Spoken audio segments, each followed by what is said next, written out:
Internet. आज हम सब इंटरनेट यूज करते हैं। Social media, videos, websites, news.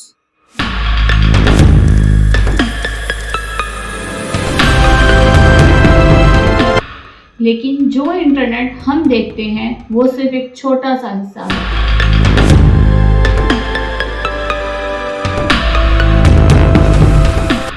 Experts के मुताबिक 90% से ज़्यादा इंटरनेट वो है जो आम लोग कभी नहीं देखते।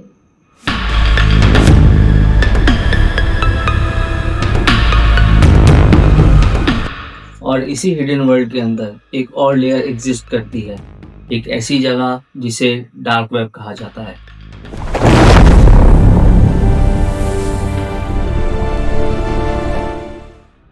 अस्सलाम वालेकुम, मैं हूं वसीम और मैं हूँ हिना। आज की इस डॉक्यूमेंट्री में हम एक्सप्लोर करेंगे डार्क वेब असल में क्या है, लोग वहाँ क्या करते हैं और कुछ ऐसी मिस्ट्रीज जो आज तक सॉल्व नहीं हो सकी। सबसे पहले समझते हैं सरफेस वेब। ये इंटरनेट का वो हिस्सा है जो सबको नजर आता है, जैसे Google, YouTube, Wikipedia, online news websites. Search engines की इन वेबसाइट्स को इंडेक्स कहते हैं। इसका मतलब है कि जब आप गूगल में कुछ सर्च करते हो तो गूगल अपनी डेटाबेस में से रेलेवेंट वेबसाइट्स दिखाता है।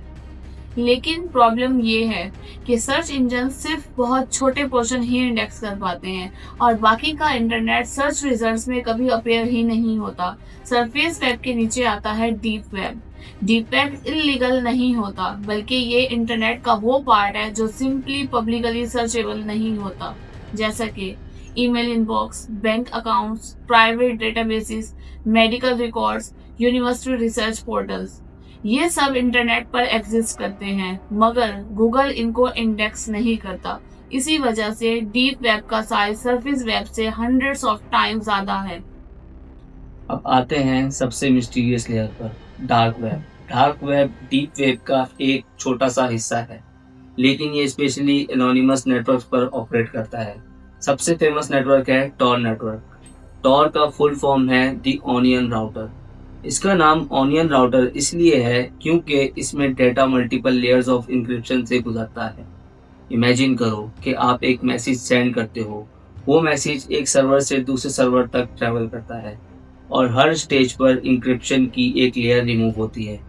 इस प्रोसेस की वजह से ओरिजिनल सेंडर को ट्रेस करना बहुत मुश्किल हो जाता है। इसी एनोनिमिटी की वजह से डार्क वेब फेमस भी हुआ और कंट्रोवर्शियल भी। डार्क वेब पर लोग क्या करते हैं? सब लोग डार्क वेब पर इलीगल काम नहीं करते। एक्चुअली कुछ लोग वहाँ प्राइवेसी के लिए भी जाते हैं, जैसे कि जर्नलिस्ट जो सेंसिटिव इंफॉर्मेशन शेयर करते हैं, विजिट ब्लॉग्स जो गवर्नमेंट करप्शन एक्सपोज करना चाहते हैं, और कुछ कंट्रीज में जहाँ इंटरनेट सेंसरशिप बहुत ज्यादा होती है, लोग डार्क वेब यूज करते हैं ताकि फ्री इंफॉर्मेशन एक्सेस कर सके। लेकिन ये भी सच है कि डार्क वेब पर बहुत सारी इलीगल एक्टिविटीज भी होती हैं। 2011 में एक वेबसाइट लॉन्च हुई जिसका नाम था सिल्क रोड। ये डार्क वेब का सबसे फेमस मार्केट प्लेस बन गया। यहाँ लोग एनोनिमसली चीजें बाय और सेल करते थे। पेमेंट्स के लिए यूज होती थी बिटकॉइन। सिल्क रोड इतना पॉपुलर हुआ कि कुछ ही सालों में उसका टर्नओवर मिलियंस ऑफ डॉलर्स तक पहुंच गया। लेकिन 2013 में लॉ इन्फोर्समेंट एजेंसीज ने इन्वेस्टिगेशन स्टार्ट की और इवेंचुअली वेबसाइट का फाउंडर अरेस्ट हो गया।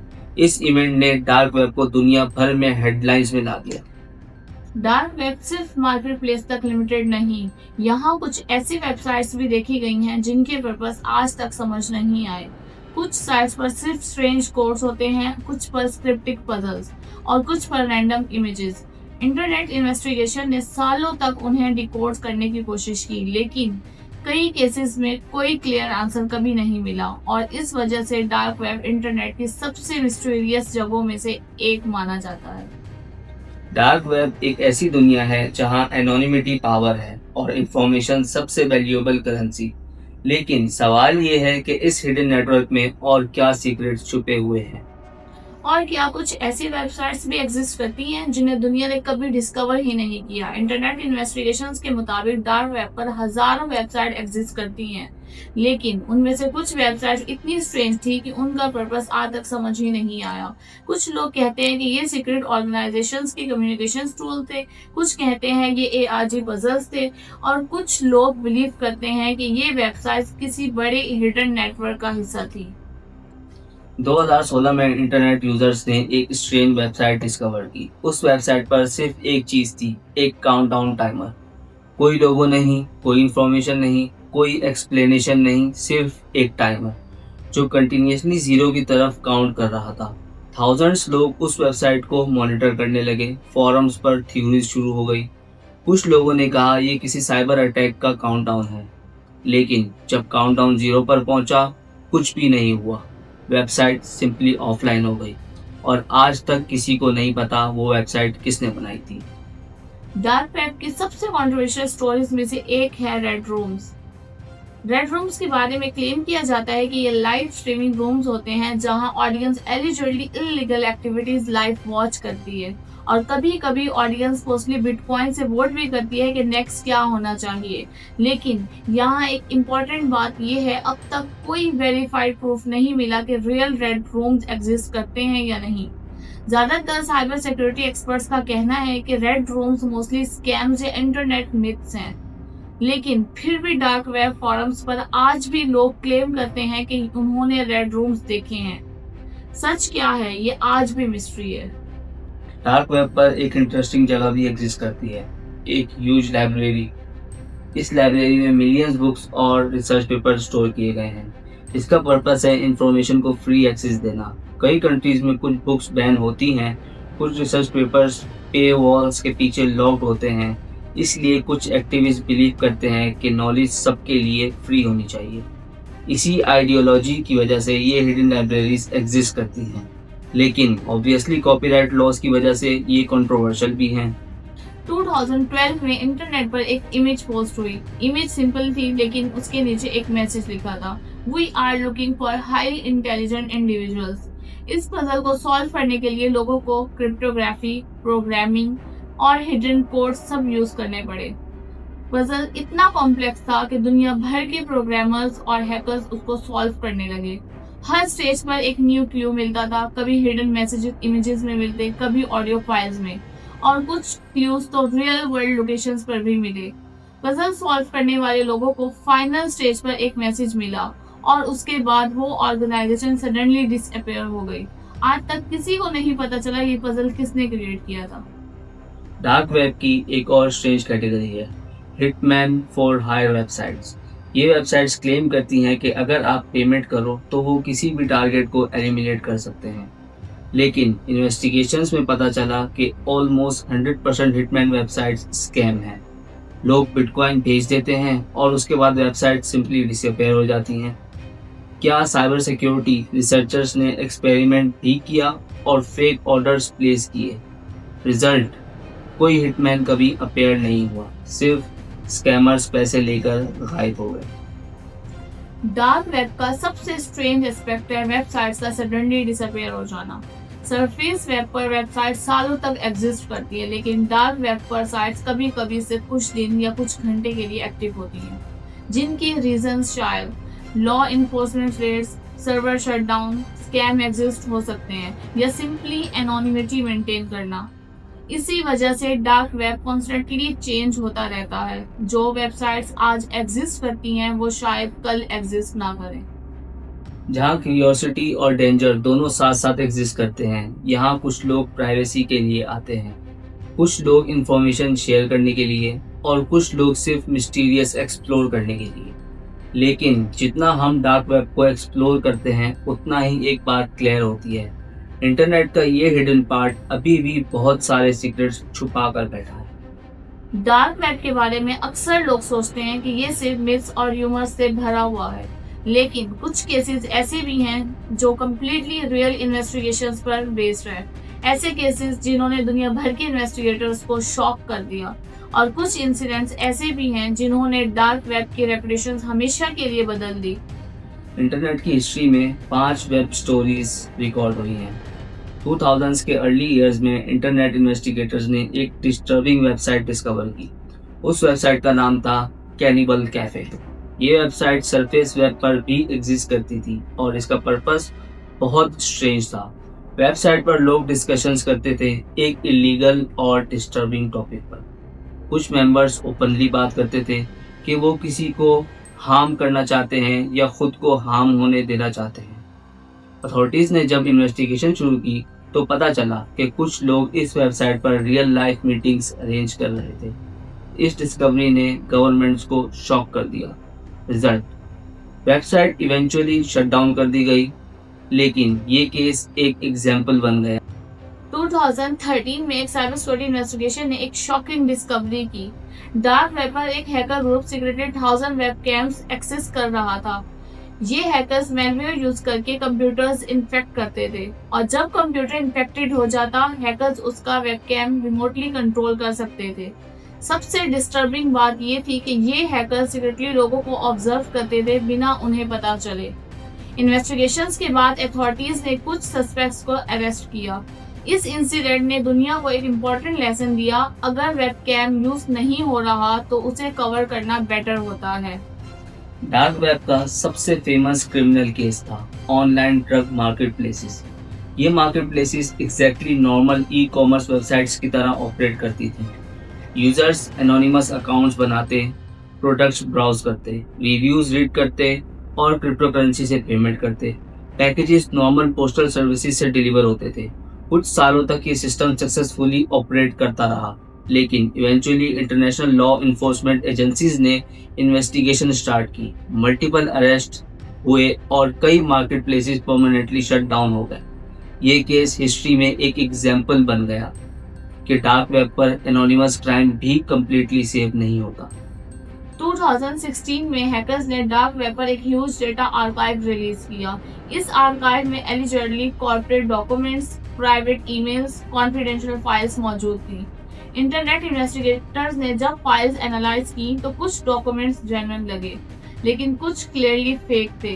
इसलिए एक्सपर्ट्स डिवाइड हो गए। कुछ ने कहा ये विजल ब्लोअर लीक था और कुछ ने कहा ये डिसइंफॉर्मेशन कैंपेन हो सकता है। आज तक किसी को एग्जैक्टली पता नहीं ये डेटा किसने लीक किया है। डार्क वेब पर एक हैकर फोरम था जो साइबर क्राइम डिस्कशन के लिए फेमस था। इस फोरम पर हैकर्स एक्सप्लॉइट शेयर करते, सॉफ्टवेयर टूल्स एक्सचेंज करते और इलीगल सर्विसेज एडवर्टाइज करते। लेकिन एक दिन फोरम सडनली ऑफलाइन हो गया। यूजर्स कंफ्यूज हो गए। कुछ लोगों ने सोचा कि फोरम लॉ इन्फोर्समेंट ने सीज कर लिया। कुछ ने कहा कि एडमिन सिंपली पैसे लेकर डिसअपेयर हो गए और कुछ थ्योरीज के मुताबिक forum secretly government surveillance operation था। सच क्या था ये आज तक कंफर्म नहीं हो सका। डार्क वेब मिस्ट्रीज का सबसे बड़ा रीजन है एनोनिमिटी। यहाँ लोग अपनी आइडेंटिटी हाइड कर सकते हैं। सर्वर्स कॉन्स्टेंटली चेंज होते रहते हैं, वेबसाइट सडनली अपीयर और डिसअपीयर हो जाती हैं और इसी वजह से कई स्टोरीज कभी फुली वेरीफाई नहीं हो पाती। कुछ रियल होती हैं और कुछ एग्जैजरेटेड और कुछ कम्प्लीटली फेक। लेकिन जब सब चीजें मिक्स हो जाती हैं तो डार्क वेब एक इंटरनेट लेजेंड फैक्ट्री बन जाता है। हमेशा से क्यूरियोसिटी और फेयर का कॉम्बिनेशन रहा है। डार्क वेब पर कुछ लोग नॉलेज शेयर करते हैं, कुछ लोग प्राइवेसी प्रोटेक्ट करते हैं और कुछ लोग इलीगल एक्टिविटीज में इन्वॉल्व होते हैं। लेकिन एक बात क्लियर है, जितना ज़्यादा हम इस हिडन नेटवर्क को समझने की कोशिश करते हैं उतना ही पता चलता है कि इंटरनेट की दुनिया अभी भी बहुत सारे सीक्रेट्स छुपा कर बैठी है। डार्क वेब सिर्फ रैंडम वेबसाइट्स और पजल्स तक लिमिटेड नहीं है। कुछ टाइम तक ये इंटरनेट का वो पार्ट भी बन गया था जहां ऑर्गेनाइज्ड क्रिमिनल नेटवर्क्स ऑपरेट करते थे। ऐसे नेटवर्क्स जो दुनिया भर में स्प्रेड थे और जो बिलियंस ऑफ डॉलर्स का इलीगल ट्रेड हैंडल कर रहे थे। लेकिन इनमें से कुछ नेटवर्क्स इतने पावरफुल हो गए कि गवर्नमेंट्स को उनके अगेंस्ट इंटरनेशनल ऑपरेशंस लॉन्च करनी पड़ी। अब बात करेंगे कुछ डार्क वेब क्रिमिनल एम्पायर्स की जिन्हें डिसमेंटल करने में सालों लग गए। 2010 के अराउंड क्रिप्टो करेंसी का कॉन्सेप्ट पॉपुलर होना शुरू हुआ। बिटकॉइन ने ऑनलाइन पेमेंट्स को एनोनिमस बनाना पॉसिबल बना दिया। इस वक्त कुछ डेवलपर्स ने सोचा अगर एनोनिमस पेमेंट्स पॉसिबल हैं तो एनोनिमस मार्केट प्लेस भी बन सकते हैं। इस आइडिया से डार्क वेब मार्केट प्लेसेस का कॉन्सेप्ट शुरू हुआ। ये मार्केट प्लेसेस बिल्कुल नॉर्मल ऑनलाइन स्टोर्स की तरह डिजाइन किए गए थे, जिसमें product listings, customer reviews, seller ratings, escrow payment system, यानी कि complete e commerce ecosystem. Difference सिर्फ ये था कि यहाँ ट्रांजैक्शंस एनोनिमस क्रिप्टो करेंसीज से होते थे। कुछ ही सालों में डार्क वेब मार्केट प्लेसेस पर 1000 सेलर्स एक्टिव हो गए। प्रोडक्ट्स कैटेगरीज इंक्लूड करते थे illegal substances, stolen data, hacking tools, fake documents. Customers दुनिया के हर रीजन से आते थे और डिलीवरी का मेथड सरप्राइजिंगली सिंपल था। सेलर्स प्रोडक्ट्स को डिस्क्रीट पैकेजिंग में शिप करते और नॉर्मल पोस्टल सर्विसेज यूज करते। अथॉरिटीज के लिए इस सिस्टम को ट्रैक करना डिफिकल्ट था क्योंकि बायर्स और सेलर्स दोनों एनोनिमस थे। इस तरह डार्क वेब पर एक हिडन ग्लोबल इकोनॉमी डेवलप हो गई। जैसे जैसे dark web market places grow करते गए, लॉ एनफोर्समेंट एजेंसीज भी उन्हें मॉनिटर करने लगी। मल्टीपल कंट्रीज की एजेंसीज ने कोलैबोरेशन स्टार्ट की। साइबर क्राइम यूनिट्स ने अंडरकवर ऑपरेशंस लॉन्च किए। इन्वेस्टिगेटर्स फेक बायर अकाउंट्स बनाते और सेलर्स से कांटेक्ट करते। स्लोली अथॉरिटीज ने नेटवर्क के की मेंबर्स आइडेंटिफाई करना स्टार्ट किए। कुछ केसेस में सर्वर्स सीज किए गए, कुछ केसेस में एडमिनिस्ट्रेटर्स अरेस्ट हुए और कुछ मार्केट प्लेसेस सडनली डिसअपीयर हो गई। डार्क वेब मार्केट प्लेसेस का एक कॉमन फिनोमिनन था एग्जिट स्कैम। इसमें market place administrator suddenly website shut down कर देते और यूजर्स के डिपॉजिटेड क्रिप्टो करेंसी लेकर डिसअपीयर हो जाते। कुछ केसेस में ये अमाउंट मिलियंस ऑफ डॉलर्स तक पहुंच गया। यूजर्स को पता ही नहीं चलता था कि उनके फंड्स कब वैनिश हो गए। एनोनिमिटी की वजह से एडमिन्स को ट्रैक करना ऑलमोस्ट इम्पॉसिबल होता था। इसी वजह से डार्क वेब पर ट्रस्ट एक ह्यूज इशू बन गया। डार्क वेब पर सिर्फ प्रोडक्ट्स ही नहीं बिकते थे, यहाँ सर्विसेज भी अवेलेबल थी, जैसा कि hacking services, DDoS attacks, database breaches and phishing kits. कुछ वेबसाइट्स ओपनली एडवर्टाइज करती थी कि वो स्पेसिफिक टारगेट्स पर साइबर अटैक्स परफॉर्म कर सकती हैं। ऑब्वियसली इनमें से कई सर्विसेज स्कैम भी होती थी, लेकिन साइबर सिक्योरिटी रिपोर्ट्स के मुताबिक कुछ ग्रुप्स जेन्युइनली स्किल्ड हैकर्स भी थे। ये ग्रुप्स कॉर्पोरेट नेटवर्क्स और डेटाबेस ब्रीच करने के लिए हायर किए जाते थे। डार्क वेब क्रिमिनल इकोनॉमी का बैकबोन था। क्रिप्टो करेंसी, बिटकॉइन और बाद में प्राइवेसी कॉइन्स ने एनोनिमस ट्रांजैक्शंस को इजी बना दिया। लेकिन ब्लॉकचेन टेक्नोलॉजी का एक अनएक्सपेक्टेड साइड इफेक्ट भी था। हर ट्रांजैक्शन परमानेंटली रिकॉर्ड होता है, इसलिए forensic analyst blockchain data analyse करके सस्पिशियस ट्रांजैक्शन पैटर्न आइडेंटिफाई कर सकते हैं। इसी टेक्निक की वजह से कई dark web criminals eventually trace हो गए और मल्टीपल अरेस्ट पॉसिबल हुए। 2017 से 2020 के बीच multiple international cyber crime operations launch हुई। इन ऑपरेशंस का गोल था dark web criminal infrastructure dismantle करना। अथॉरिटीज ने सर्वर सीज किए, एडमिनिस्ट्रेटर्स अरेस्ट किए और market places permanently shut down किए। लेकिन एक इंटरेस्टिंग पैटर्न भी ऑब्जर्व हुआ। जब एक मार्केट प्लेस बंद होता तो कुछ महीने बाद नया मार्केट प्लेस लॉन्च हो जाता, यानी ये इकोसिस्टम कॉन्स्टेंटली इवॉल्व करता रहता है। डार्क वेब पर हजारों वेबसाइट्स एग्जिस्ट करती हैं, लेकिन कुछ वेबसाइट्स इतनी डिस्टर्बिंग थी कि इन्वेस्टिगेटर्स भी शॉक हो गए। इंटरनेट रिसर्चर्स ने जब डार्क वेब एक्सप्लोर किया तो उन्हें कुछ स्ट्रेंज साइट्स मिली। कुछ वेबसाइट्स पर सिर्फ रैंडम नंबर्स और इनक्रिप्टेड मैसेजेस होते थे, कुछ पर स्ट्रेंज इमेजेस और सिंबल्स। एक्सपर्ट्स का कहना है कि ऐसी वेबसाइट्स कभी कभी सीक्रेट कम्युनिकेशन चैनल्स होती हैं। कुछ साइट्स स्कैम्स भी होती हैं जो लोगों को क्यूरियोसिटी और अट्रैक्ट करती हैं। लेकिन डार्क वेब का सबसे डिस्टर्बिंग एस्पेक्ट ये है कि यहाँ कभी कभी ऐसी कम्युनिटीज भी बन जाती हैं जो कम्प्लीटली एनोनिमस होती हैं। इसी एनोनिमिटी की वजह से डार्क वेब इंटरनेट का सबसे कंट्रोवर्शियल पार्ट बन चुका है। इंटरनेट हिस्ट्री में कुछ प्रोजेक्ट्स ऐसे भी हुए जो मिस्टीरियस पजल्स की तरह डिजाइन किए गए। इन पजल्स में हिडन क्लूज होते थे, जैसे कि इमेजेस के अंदर कोड्स, ऑडियो फाइल्स में हिडन मैसेजेस और इनक्रिप्टेड टेक्स्ट। पार्टिसिपेंट को नेक्स्ट क्लू फाइंड करने के लिए क्रिप्टोग्राफी, प्रोग्रामिंग और इंटरनेट इन्वेस्टिगेशन यूज करना पड़ता था। कुछ एक्सपर्ट्स बिलीव करते हैं कि ऐसे पजल्स टैलेंटेड प्रोग्रामर्स रिक्रूट करने के लिए बनाए गए थे, लेकिन कई पजल्स का ओरिजिन आज तक अननोन है। इसलिए ये इंटरनेट के सबसे इंटरेस्टिंग मिस्ट्रीज में से एक बन चुके हैं। जैसे जैसे इंटरनेट ग्रो हुआ वैसे वैसे साइबर कॉन्फ्लिक्ट्स भी बदलने लगे। कुछ हैकर ग्रुप्स गवर्नमेंट्स को चैलेंज करते हैं और कभी कभी कॉन्फिडेंशियल डेटा लीक कर देते हैं। गवर्नमेंट्स भी साइबर सिक्योरिटी टीम्स बनाती हैं जो हैकर्स को ट्रैक करती हैं। इस साइबर वॉर में सबसे पावरफुल वेपन है इंफॉर्मेशन। हैकर्स वल्नरेबिलिटीज फाइंड करते हैं और सिक्योरिटी एजेंसीज उन्हें पैच करने की कोशिश करती हैं। ये एक कंटिन्यूअस डिजिटल बैटल बन चुकी है और डार्क वेब कभी कभी इस बैटल का हिडन बैटलफील्ड बन जाता है। इंटरनेट पर कई मिस्ट्रीज ऐसी हैं जो आज तक सॉल्व नहीं हुई। कुछ मिस्टीरियस वेबसाइट सडनली अपीयर होती हैं, फिर कुछ दिन बाद डिसअपीयर हो जाती हैं। कुछ फॉरम्स पर स्ट्रेंज मैसेजेस मिलते हैं जिन्हें डिकोड करना मुश्किल होता है। इंटरनेट इन्वेस्टिगेटर्स सालों तक इन मिस्ट्रीज को सॉल्व करने की कोशिश करते हैं, लेकिन कई केसेस में आंसर्स कभी नहीं मिलते। इसी वजह से डार्क वेब की रेपुटेशन एक डिजिटल मिस्ट्री वर्ल्ड जैसा बन गया है। टेक्नोलॉजी कॉन्स्टेंटली इवॉल्व हो रही है। आर्टिफिशियल इंटेलिजेंस, एडवांस्ड इंक्रिप्शन और ब्लॉकचेन जैसी टेक्नोलॉजीज इंटरनेट को और कॉम्प्लेक्स बना रही हैं। कुछ एक्सपर्ट्स बिलीव करते हैं कि फ्यूचर में प्राइवेसी नेटवर्क्स और ज़्यादा पावरफुल हो जाएंगे, लेकिन साइबर सिक्योरिटी भी उतनी ही फास्ट इम्प्रूव हो रही है। इसलिए फ्यूचर में डार्क वेब का रोल क्या होगा ये अभी क्लियर नहीं, लेकिन एक बात सर्टेन है, इंटरनेट का हिडन साइड हमेशा क्यूरियोसिटी का टॉपिक रहेगा और शायद अभी भी इंटरनेट के अंदर ऐसी जगह एग्जिस्ट करती हैं जिन्हें दुनिया ने अभी तक डिस्कवर नहीं किया।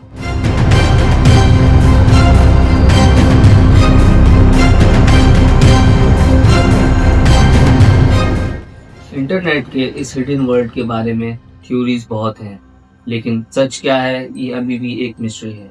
क्या डार्क वेब सिर्फ मिथ से भरा है या फिर वहाँ सच में कुछ डेंजरस चीजें हो रही हैं? आप बताएं।